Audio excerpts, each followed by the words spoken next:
एक छोटे से राज्य में राजकुमारी नूरा रहती थी। वह बाकी राजकुमारियों की तरह पूरे दिन महल में नहीं बैठती थी।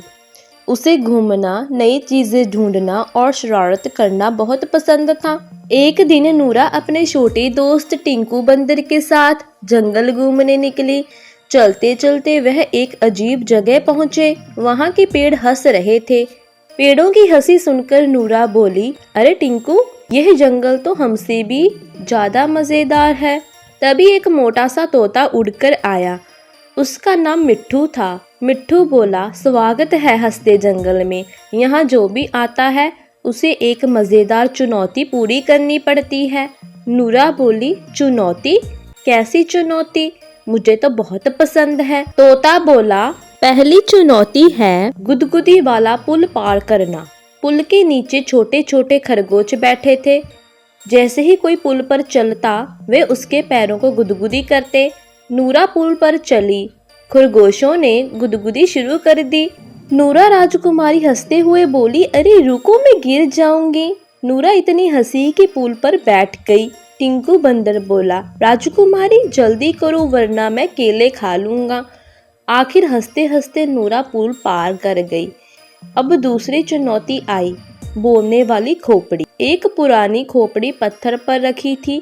जैसे ही नूरा पास गई, खोपड़ी घूमने लगी। खोपड़ी बोली, अगर तुमने मुझे हंसाया नहीं तो मैं तुम्हें डरा दूंगी। नूरा ने सोचा और बोली, एक बार एक भूत केला खाने गया, लेकिन केला भी उससे डर गया। खोपड़ी जोर जोर से हंसने लगी।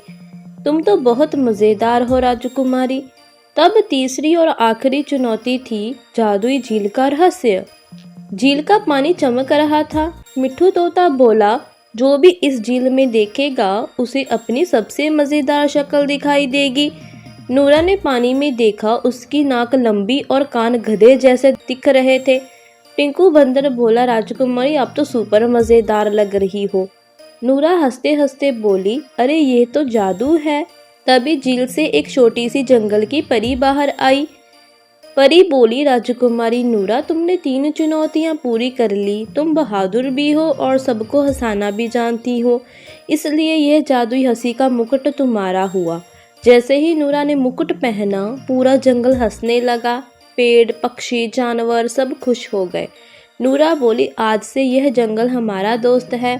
जब भी कोई उदास होगा हम उसे यहाँ घुमाने लाएंगे। और फिर नूरा, टिंकू और मिट्ठू हंसते हंसते महल वापस चले गए।